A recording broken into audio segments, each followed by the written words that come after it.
Oh, okay, we're ready now. So, welcome everyone to this solar eclipse meditation, partial solar eclipse in meditation.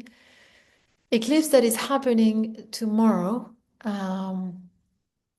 at Universal Time, just a little bit before 11 a.m.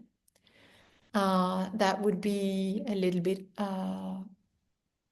earlier in the Western side, in the Americas, and a little bit later in the eastern part of the world. It's happening at 9 degrees of Aries, and it's closing the, let's say, this season of eclipses. The last time was 2 weeks ago. It was a lunar eclipse, and now it's a solar eclipse. So what is happening now is like the gate that we opened 2 weeks ago with the lunar eclipse, now it's being closed with the solar eclipse, and we're entering a different space, time, environment, you call it whatever you want to call it, but we're entering a different moment, a really different moment. I see this as a huge gate of renewal. It's almost like in ancient baths, before you get to the bath, like the main room, there is a kind of a little basin where you remove your clothes, you kind of wash your feet, and clean yourself before you get into the main area. This is how I see this gate, these 2 weeks that separate us from the last lunar eclipse. So remember, the last lunar eclipse was a lot about shedding, letting go, abandoning stuff that we don't need in the new version, in the new, let's say, era that we're entering, to say it simply. And this week, we're really entering that part. We are becoming what we've been preparing ourselves for. And that's been going on for a few years now, this preparation. And for those who are here regularly, you know that it's been intensifying, and we've been asked to shed another layer and do our work and see things and put consciousness in our shadows, our structures, think about our dreams. So now is the moment to put all of that together and to put it in action. So it's a pretty exceptional moment for us as individuals, but also collectively. It's a huge new beginning. There's a lot in the astrology. We'll go through this in a moment that super confirms that. But keep in mind that that's it. We're into that space and time we've been working towards for a while. So one of the main things of this eclipse, which is happening in Aries, 9 degrees, is we're shifting very strongly into the energy of Aries. We're leaving behind the energy of Pisces, which, remember, is the age that we're living. Remember when we were talking about Pluto coming into Aquarius a few months ago, we declared collectively that we were entering the age of Aquarius, leaving behind the age of Pisces. What's happening at a smaller scale over, like at the moment, a few weeks ago, in the next few weeks, the energy is being really shifting from Pisces into Aries, or from other places in the zodiac, but really focusing a lot on the Aries zone and our Aries archetype.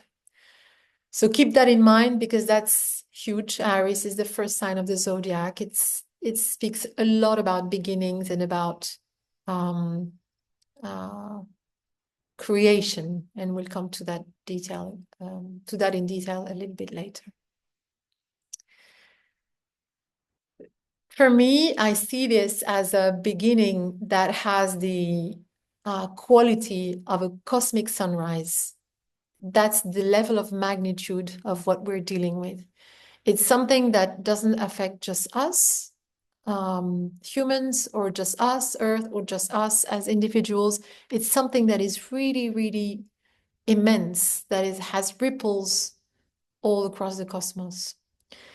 And that in itself reconnects us really to the origin of creation. That's what we're talking about. We're talking about something that's very deep and that's very big.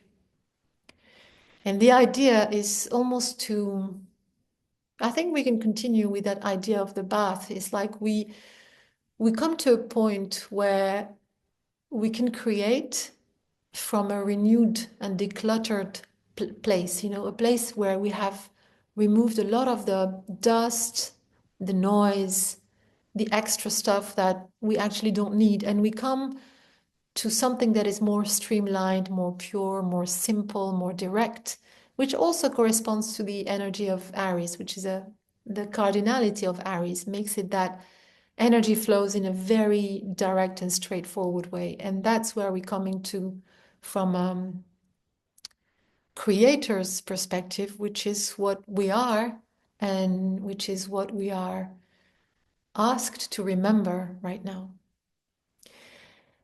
The corollary of that, and is that by doing that, by remembering and stepping into our creator role, we are also renewing our responsibility to ourselves, responsibility of our lives, responsibility of creating our reality, which is the opposite of one of the shadow side of Pisces, which is the victim consciousness, which is thinking that life happens to us rather than we create it and we take responsibility for the reality that we experiment. It can seem sometimes very harsh, especially when we go through difficult experiences, when we go through conflict, when we go through pain or health problems, etc. It can be something that is very harsh to hear, but it's still the rule of the world we live in. The origin of whatever we're experimenting, it belongs to us, really. And this is a way also to empower us to create. If we feel responsible, we feel we have more power to design, imagine, and make happen what we want to make happen. So this is kind of the intro for this eclipse. I'm looking at the chart as I'm speaking to you. But let's go back to the basics and to see what is a solar eclipse. What's the basics of that? It's like a super new moon, but even stronger. So it has the energy of new beginnings by design, of starting, of seeding new seeds. So, but just at a bigger level of magnitude. It brings permanent change to our lives as an eclipse, same for the lunar eclipse, and its effects can be felt like several months after. Astronomically, it means that the moon is passing between the Earth and the Sun, the new moon, so when it's totally black. So, and it's hiding the sun from our view during the day. It's a partial eclipse because eclipses happen around the nodes. So this one is happening in the North Node, which is our collective destiny, which is also very important information. And it's partial because it's just not perfectly aligned with the node. So it's just slightly off, which means the moon is slightly off the sun. So we'll see a crescent of the sun when the moon passes in front of it. So yeah, this is definitely the time to plant a seed, be it a project that you want to start, be it a complete life change. And I think it's way beyond our day-to-day. It's way beyond our lifetime. The seed that we're planting right now is just huge. It's really a complete quantum jump in terms of vibration, in terms of level of existence. That's what we're talking about here. Let's look at the chart. I'm not going to shadow chart, but I want to say that let's look at what the chart is saying, is telling us. It's actually a chart that is very easy to describe because there is a massive concentration of energy in the early degrees of Aries and the last degrees of Pisces. So there's like a really small sector in the zodiac that has most of the planets, most of the points are all gathered there. It's like a super party there. So 9 degrees of Aries is where the sun and moon are together in the sky. And next to it, at the end of Pisces, we have a stellium, which is like a collection of stars that are close to each other, that connects Saturn, the North Node, Venus, Neptune. All this in the last 6 degrees of Pisces, plus Mercury at the first degree of Aries. So that's bridging the energy of Aries with the energy of Pisces through Mercury. And that point in particular, that's the point of creation. Aries in the wheel of the zodiac is where the divine spark gets incarnated and comes into life with its full potential, ready to be explored, experimented, and to grow until it reaches Pisces at the end of its cycle. So it's an extremely potent point. I mean, if there's one point in the zodiac that speaks about creation, that's the one. And to have so much energy around that point is really, really significant. Also, Aries is the physical aspect of fire. And that is a very strong reminder, given all the energy that is there, that our body, and by extension, our physical existence, the way we experiment matter and physicality existence, so our lives, to use a common word, is where the divine spark is incarnated. So it's a huge reminder that we are divine beings. That's the basic. That's the remembrance that we need to be constantly aware of, which we have forgotten for a long time, but it is now like the basic that we need to remember strongly. So our body and our existence is the temple where the divine spark is incarnating and where it's manifesting all the dimensions into this one. So it's reminding us of the expansive level of existence that we have, and that what we are experimenting here is one aspect of that multidimensionality, if you want.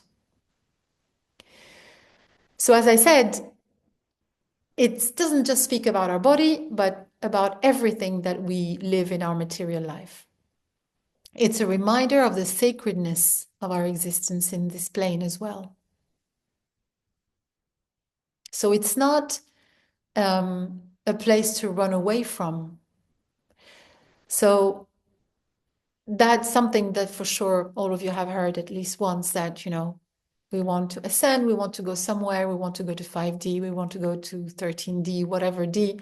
But the thing is, where we are is super sacred already.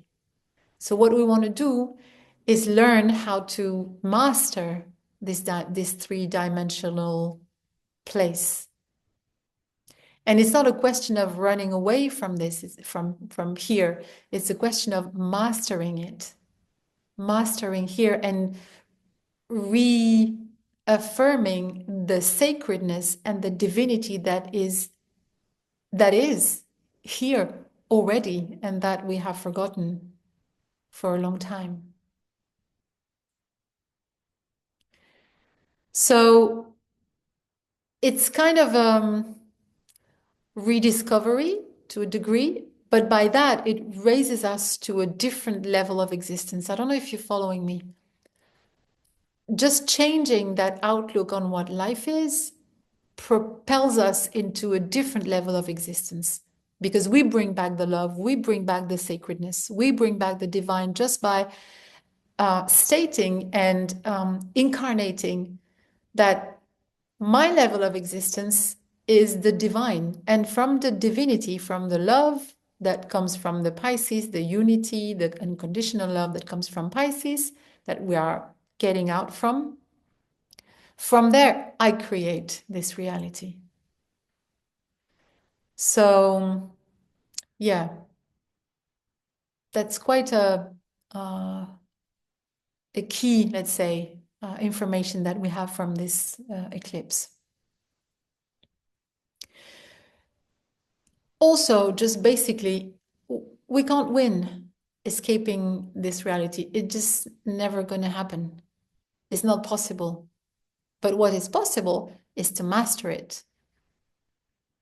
And now we have an incredibly potent reset that we're experimenting now to, let's say, make the game different and start it from a better place.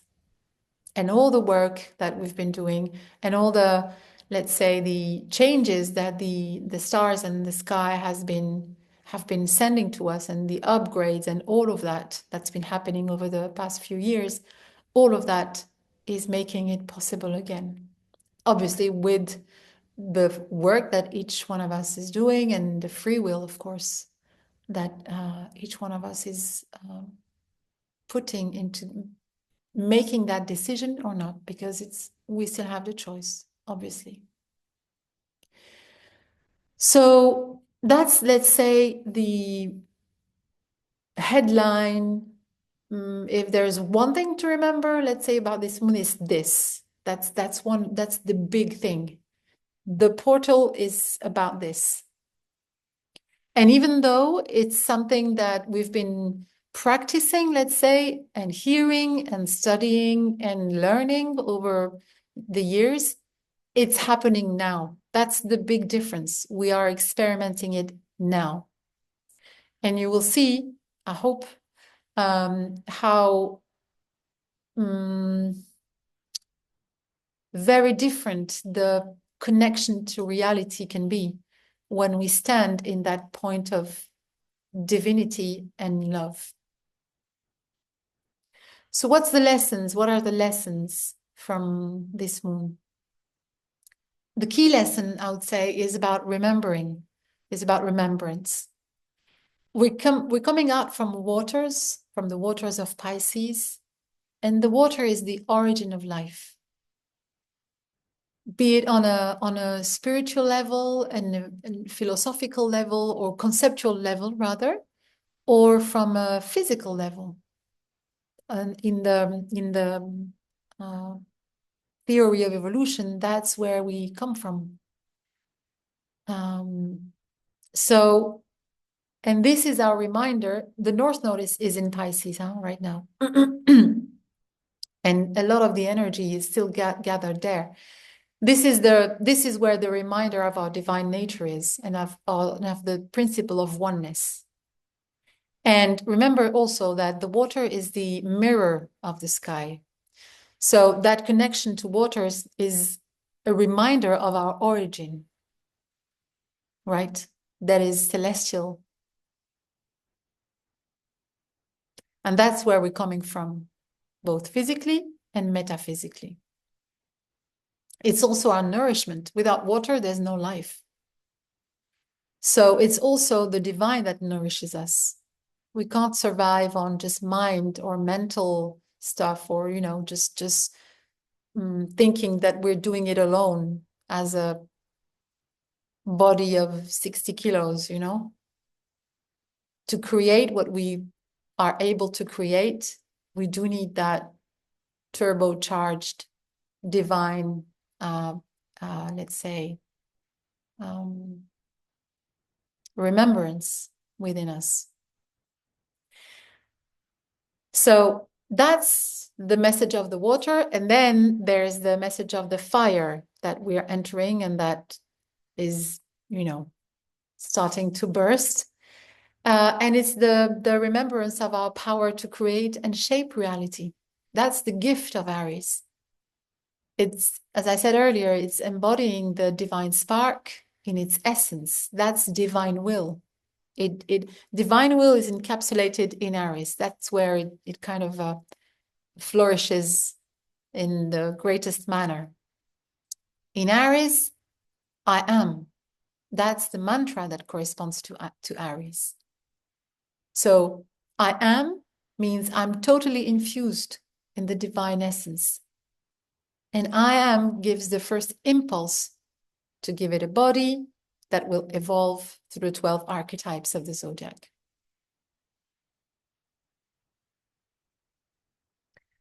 So that's the other thing that we need to remember. That's what we are incarnating, that divine presence. And Mercury is retrograding. Remember, it's been retrograding for a couple of weeks now. I don't know. I've completely lost track of time, but it's retrograde until the middle of the month of April, roughly 13th, I think. And it's at the first degree of Aries. Mercury is the messenger of the gods.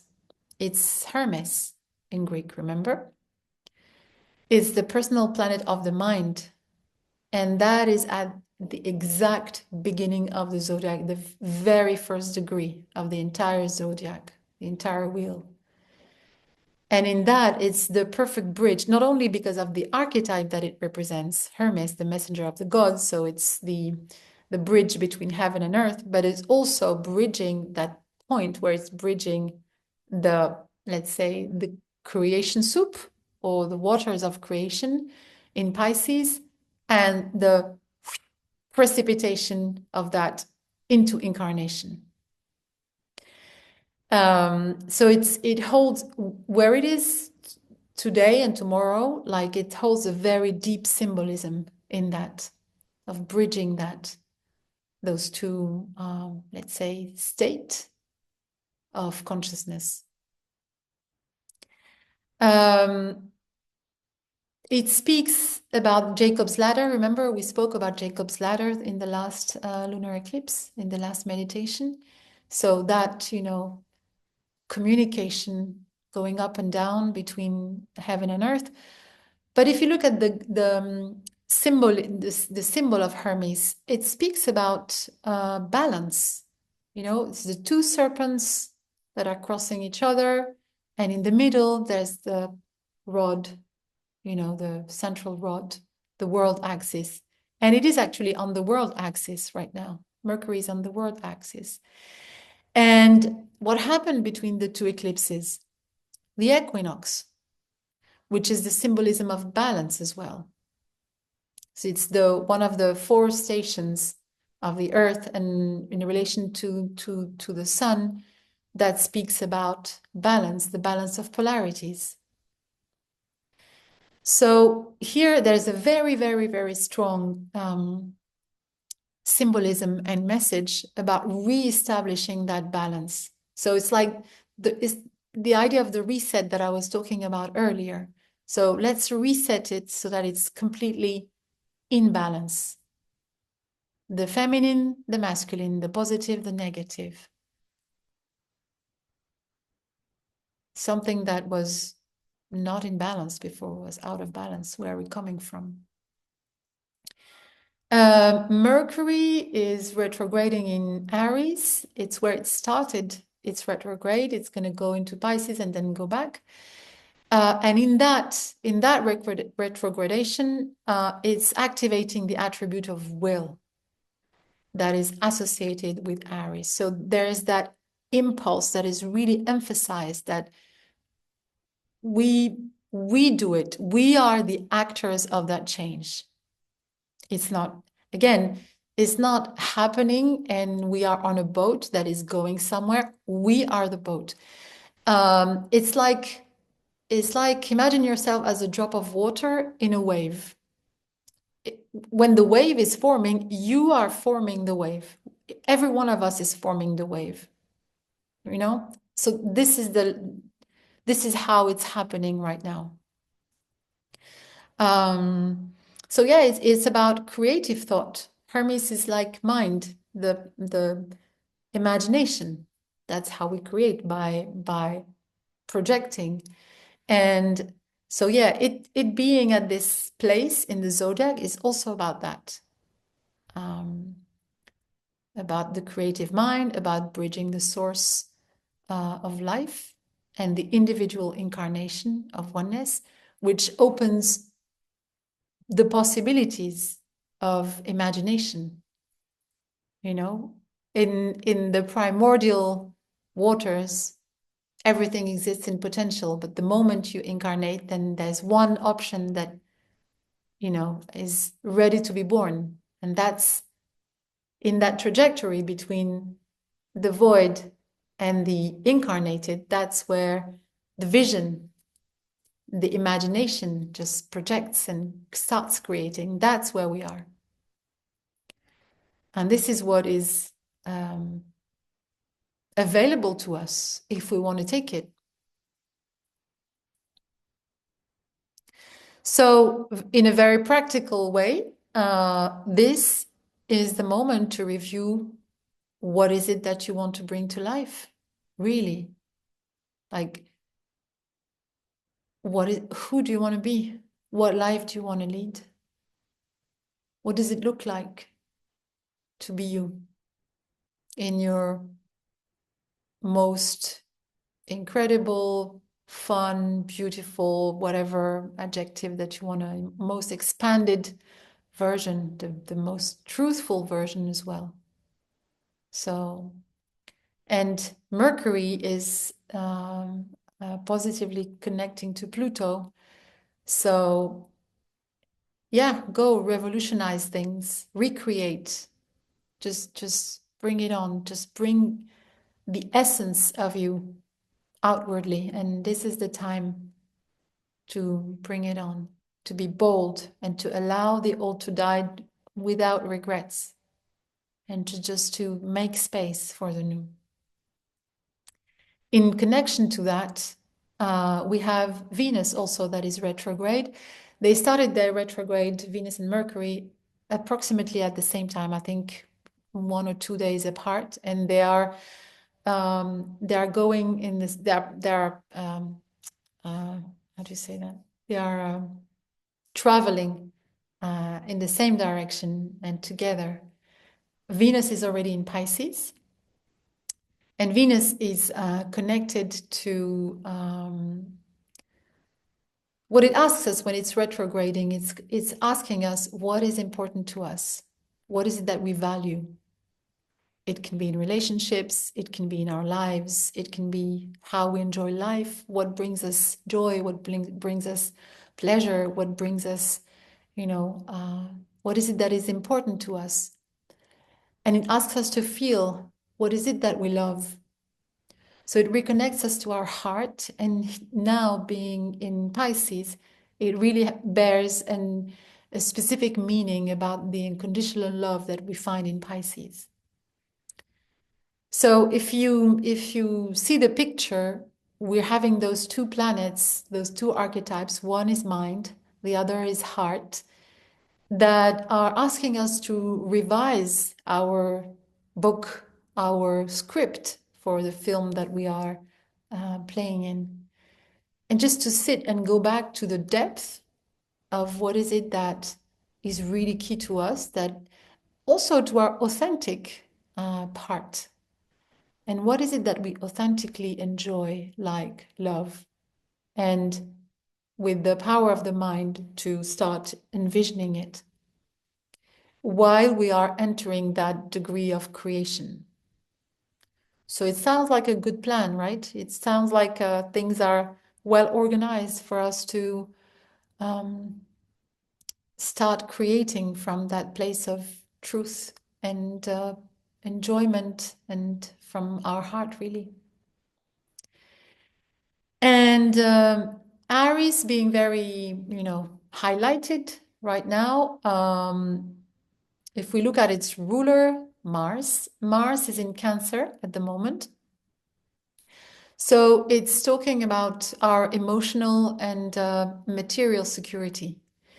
And not only it is trining all that stellium in the end of Pisces, but it's also connecting to Uranus.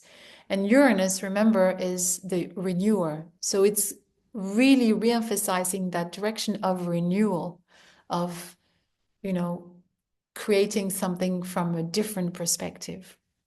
And Uranus is really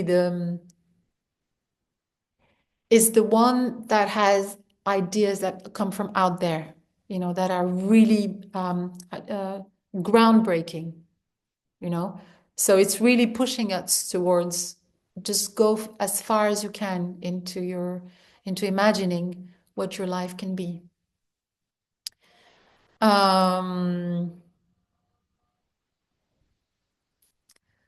So that's about what the planets are doing.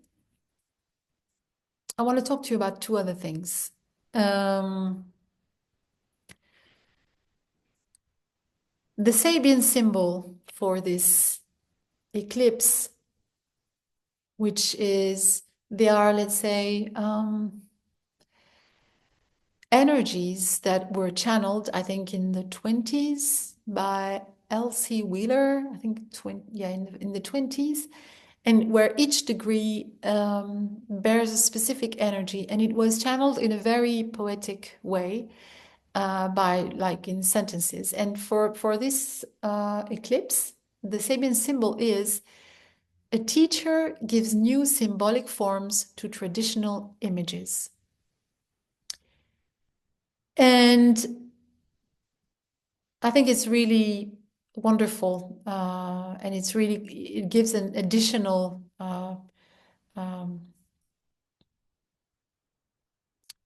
piece of advice, or it gives more richness to what we're experimenting right now. And for me, it really speaks about a different level of consciousness. It's seeing what was through a different lens. A teacher gives new symbolic forms to traditional images. And it speaks about mastery, teacher. It's someone who's mastered a certain subject. And it's using that mastery to see behind the image, to see behind what the appearance is. And I see this as particularly useful to find the gifts behind the difficult or the conflictual parts that we are experimenting, which is usually the hardest to overcome and sometimes the hardest to let go of. I won't go into the reasons for that right now, but just to use that symbol in our, everyday and in our evolution. It's really about finding the gifts behind the traumas, the conflicts, the structures that we feel we are caught into, because they're always guiding us towards a gift, a quality that we have within, and that we are experimenting in its negative form so that we can learn its positive form.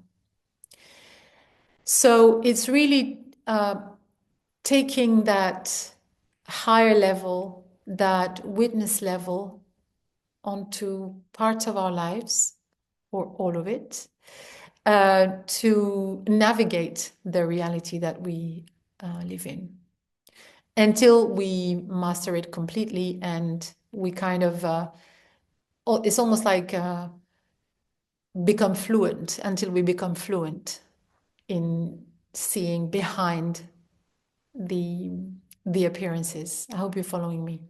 And this is particularly highlighted by the connection of Mars, the will, with Chiron. Chiron is also in Aries, the I am archetype. So that helps us take a different outlook on our existence and to navigate it better, and to remind us that being creators and being responsible and taking ownership and empowered in our lives doesn't just mean, projecting, creating, manifesting, precipitating. It's also decluttering, cleaning, learning new gifts, because the conflicts, that's what they're here to teach us and tell us about. So it's recovering our sovereignty, Aries, our power, Aries, through all the aspects of existence, the positive and the negative, right?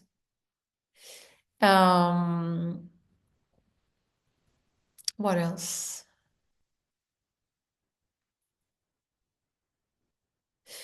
The last thing that I want to share is regarding the position of the sun and moon, 9 degrees of Aries. This is conjunct, exactly conjunct to a fixed star. You know how I like fixed stars for their beautiful energy. And the star that is there, this degree of the sky, is called Algenib. It's in the constellation of Pegasus. And it's really lovely because it really confirms everything that we've been talking about. This star is helping us elevate ourselves and fly above difficult situations without escaping them. It speaks about sovereignty and responsibility. And this is where we're entering now with all the tools to help us recover that sovereignty and that responsibility. It's about stepping back and taking the posture of a higher consciousness to elevate ourselves and to not identify with what goes through us, the emotions, the ideas, the events, the circumstances, which are circumstances. And we are much more than that. In China, this star has a symbolism of inner power, metamorphosis, the transmutation that is necessary for evolution. So it does have that energy and that information of there is some work to be done still to reach the transformation or to transmute, but at the same time, it's giving us a lot of help to do that. And the last thing is it's still helping us. You know, we've been shedding a lot of karma over the past few moons. It's helping us do that still if we need to. So burning the karmic memories into the spiritual fire, that's the gift also of Algenib. So it's really like the last little bits that are still sticking. It helps us just get rid of them. And I think this is really lovely. So that's the information for this moon. So in a few words, it's a great shift. It's a moment of deep remembering. And it's the time to understand that we are here to create and experiment and not to suffer. And that really things are much easier than we were raised to think. If we know how to remember our true essence and we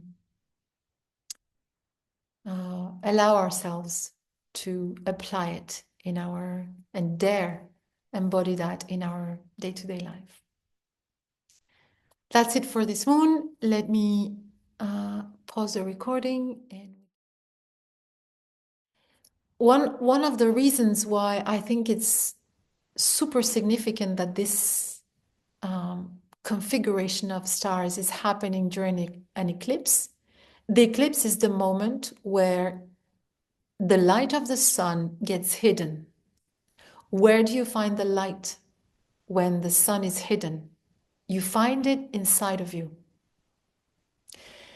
And that's the, let's say, most potent, simple, direct reminder of remembering to surrender your personal will to the divine will. That in you is a portion of that solar light. It's inside of you. And the moment you allow yourself to be guided by that, you're good. You don't have to think. You don't have to strategize. You don't have to, all of what we've been doing since we've been born, or since we've been adults, really, because that's when we decide for ourselves, we no longer have to do that. I was listening to a portion of the interview of a woman, incredibly successful woman, and she was doing, I'm sorry, I can't remember her name. I'll put it in the comments of the video. She got to be the marketing chief officer of Uber and Apple and Netflix and whatever. And now she's like a reality TV star, I think. And she was asked, like, how did you do all of that? Like, what a great career plan you had. And she was saying, nope, I just followed what my heart told me to do. That's what it is. It's when you are really connected to that point, then it's it's there for you. It's there for you. What is for you is waiting for you to find it. It's not going to go anywhere. It's just sitting there, open, available, just waiting for you to get there. And the way is really, really simple. There's one thing. That's divine will. So whenever you feel lost, whenever you have doubts, whenever you don't know, you're not sure, just my recommendation would be to just connect to that. And you can do that through prayer. You can do that by, each of us will have a different way to do it. You could call in angels, archangels. You can meditate. You can, uh, whatever, ask God for guidance. You choose your means of communication. The communication definitely is open. That you can be 100% sure of that. It is open. Each of us will have learned to communicate in a certain way, and you can still use that. But remember that you always have that. That's your compass. That's your north.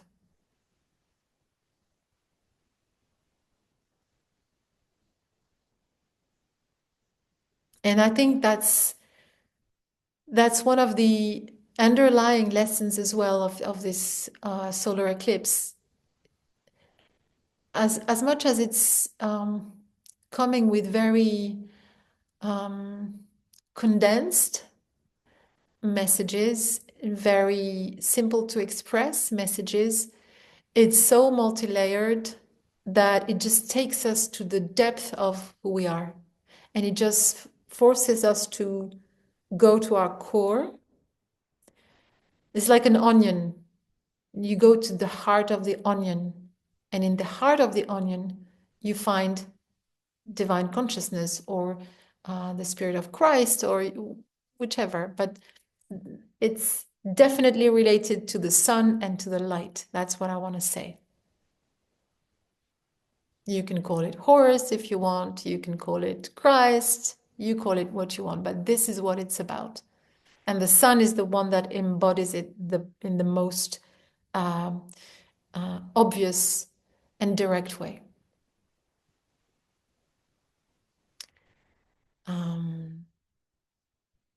I really think we're at a huge moment. This is really, really, really big. Shall we ask the people of Inner Earth what they have for us today?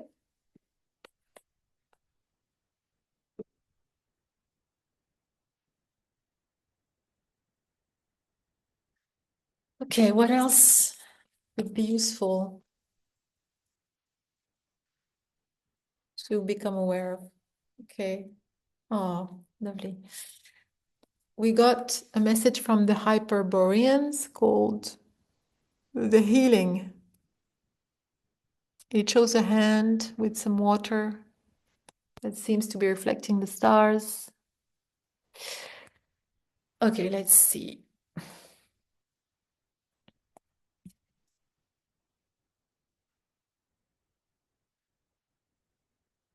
the healing.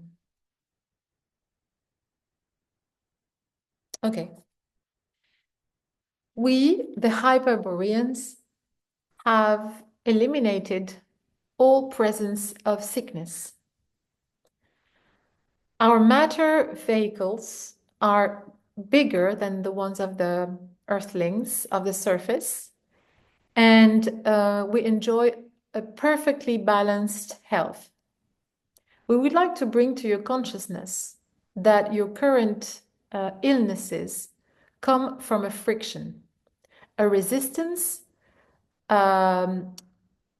connected to welcoming your current state of presence. When you suffer, refusing to accept your current state of being creates a countercurrent which prevents you from welcoming your own healing. Welcome the illness, welcome your state of being, and you will open in you the path to healing through the breath of intelligent life that harmonizes what stops resisting. Don't be afraid to abandon yourself to the experience that you are living. Live it completely, and you will observe that it is your own resistances and the non-acceptation that prevent you from harmonizing yourself once again with health and peace. The key of this message is accepting the healing starts by stopping the resistance to the states that we are going through.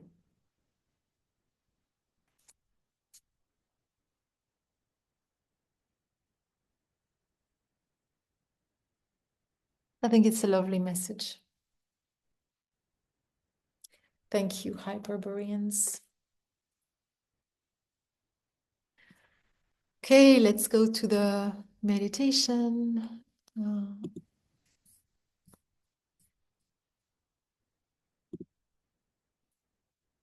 I'm going to share the sound.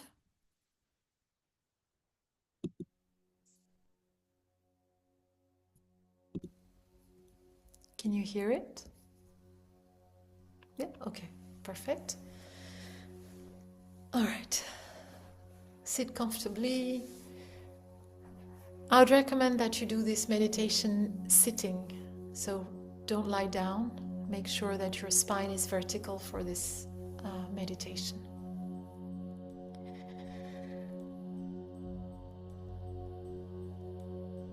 Find a comfortable position, sitting. And let's start with a few deep breaths. Release any tension from your body, any emotional tension, any thoughts that we don't need right now.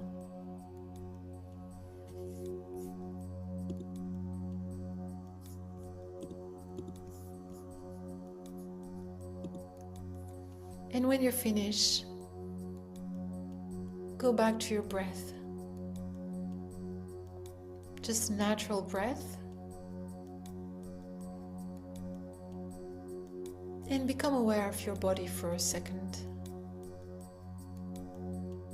Feel the weight of your body sitting on the floor or on a chair. Feel the points of contact between your body and what is supporting you.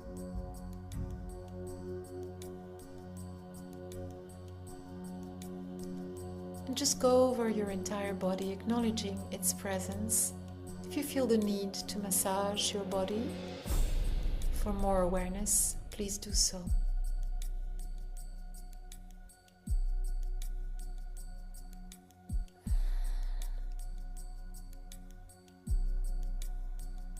And when you're done, bring back your attention to your breath.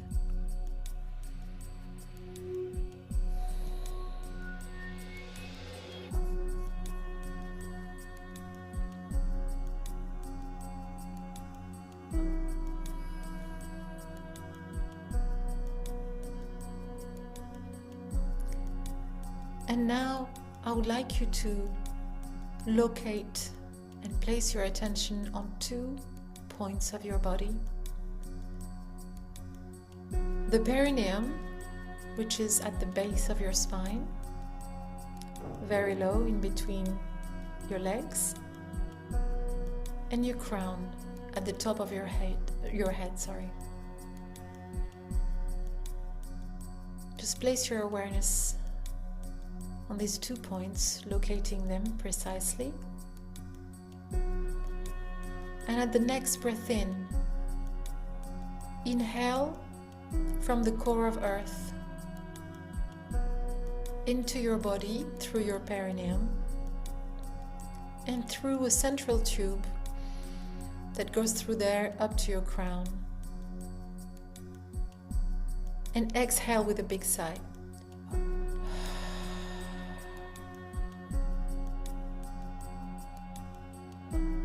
Next, inhale from the sky into your crown.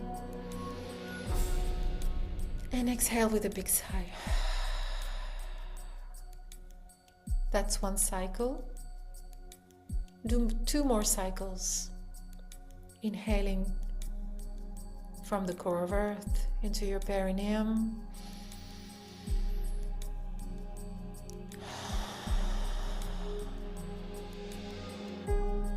Inhale from sky.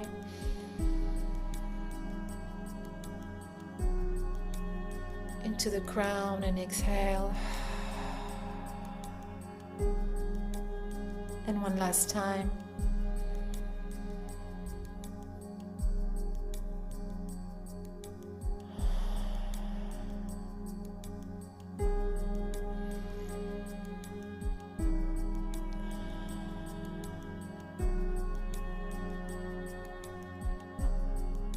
Release your breath.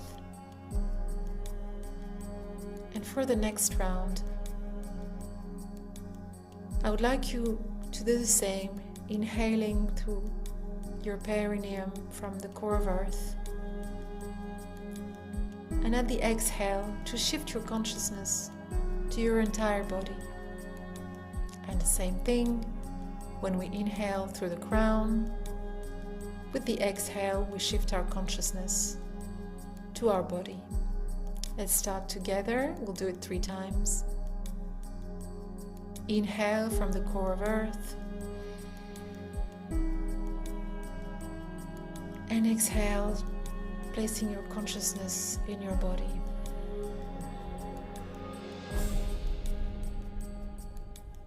Inhale through the crown from the sky.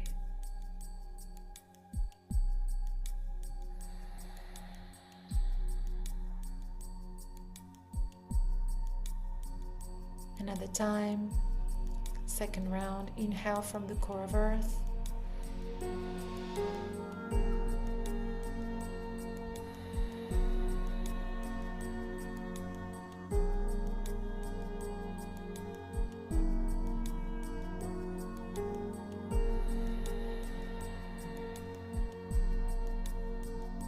And one last cycle.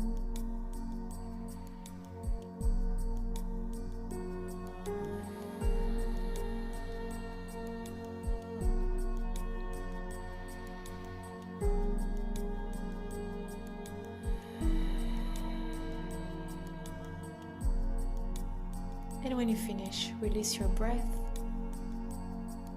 Come back to normal breathing.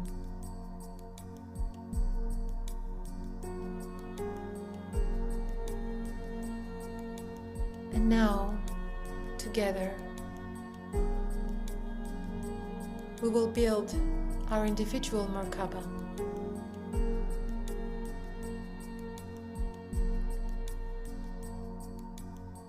Place your attention in your heart and shift your attention, placing a point just in front of your heart, a couple of inches, maybe a little bit more, in front of your heart. And there we will place the aspect of love.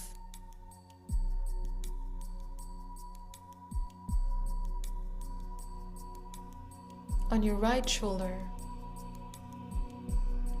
you will place the aspect of will. On your left shoulder,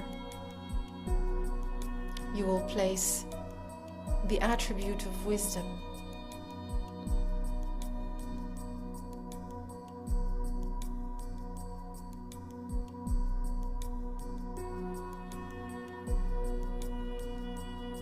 Take a moment to become aware of the geometry, the structure that you are building.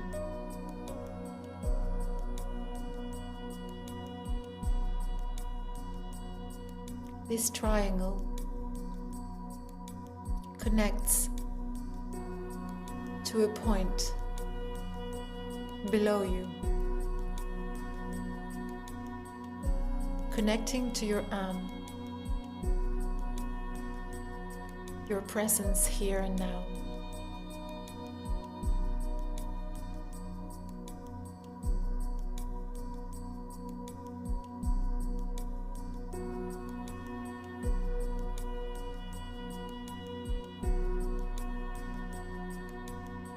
Take the time to visualize, feel, imagine this geometry that you are creating.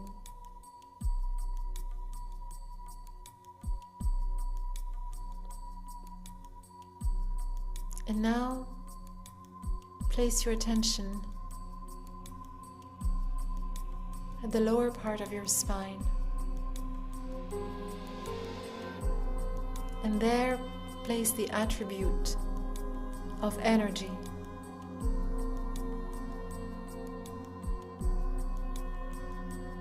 On your right knee, you will place the attribute of vibration.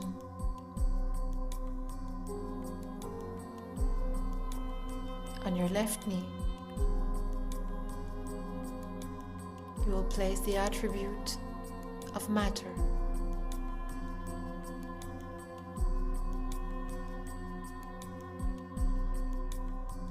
Once again, take the time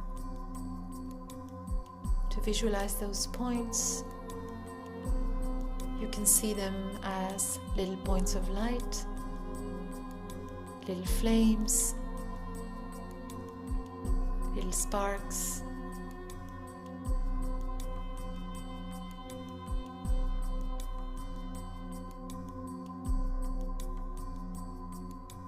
And adjust this structure. Be precise.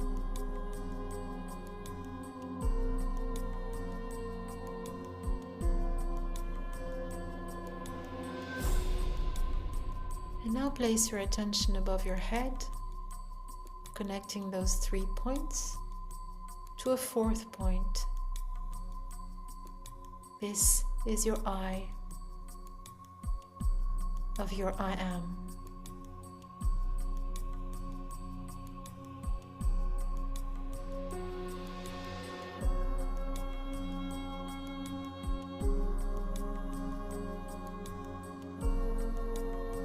Take a moment to become aware of the entire structure that you've built with your I am axis, with your full Merkaba all in place.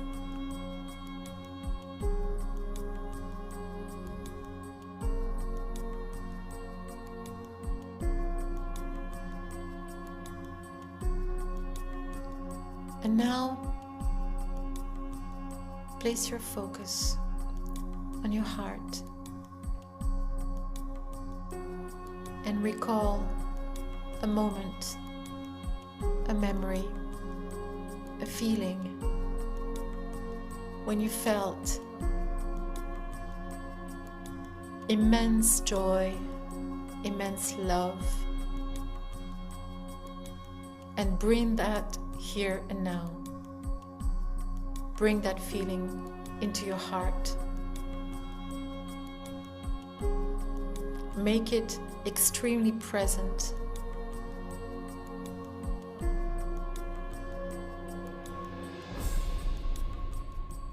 And at the next inhale, breathe in from the core of Earth into your perineum, along your vertical axis, and into your heart, holding your breath for a second or two, very briefly.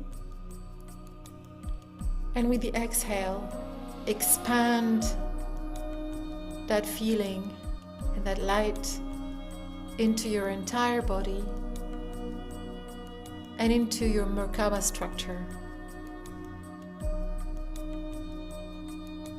Next inhale. Inhale through your crown, from the depth of the sky, and bring that prana into your heart. Hold your breath for a second or two. And with the exhale, expand that feeling into your entire body, into your entire field. Continue at your own pace, expanding the joy, the love, and the light that dwells in your heart, expanding it through your breath into your body and nourishing your Merkaba structure.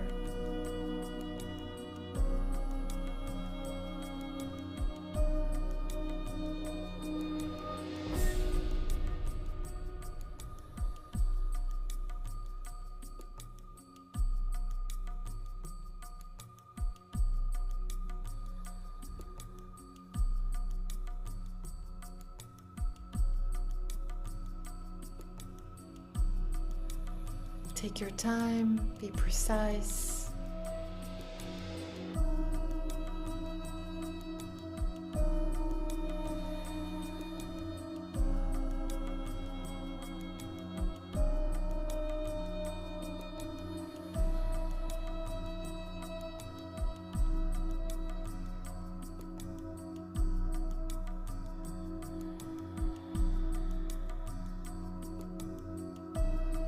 Stay alert, maintaining the flame of joy and love into your heart,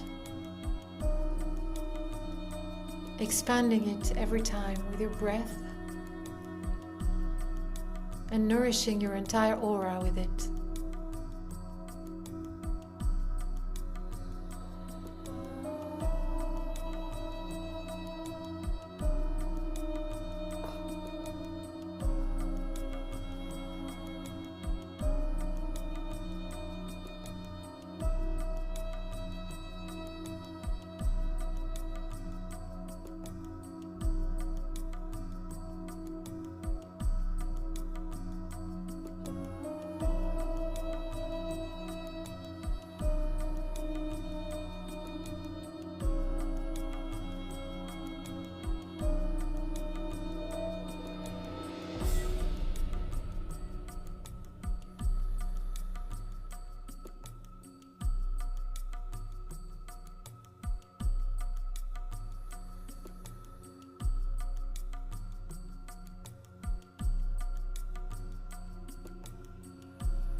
And the next time you exhale, coming from the sky, release your breath and come back to normal breathing.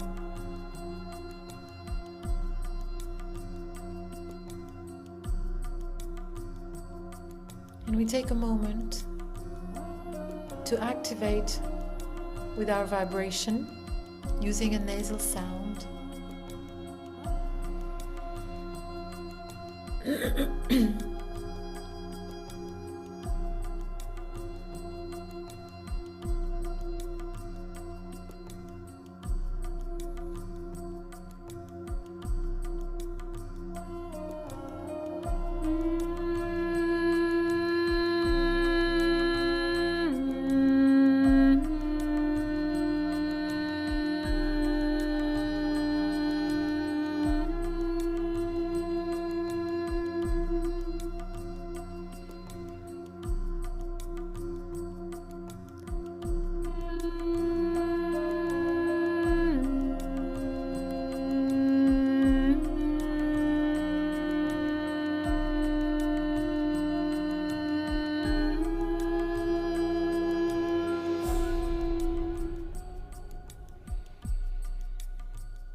I am the creator mind.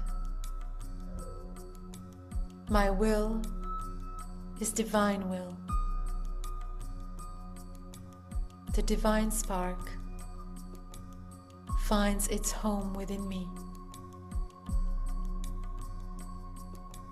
I am the architect of my reality, and I create from the point of love at the center of my being.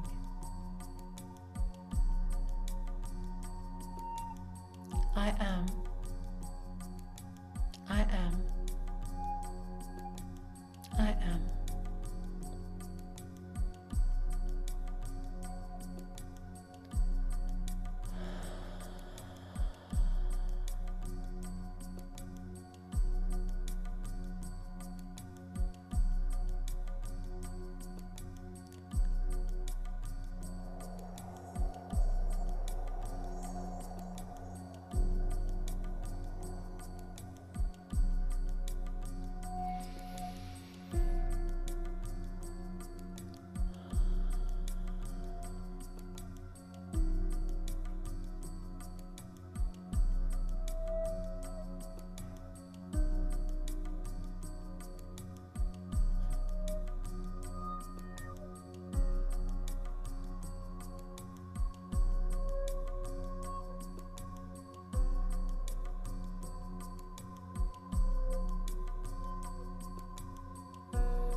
Slowly come back here and now.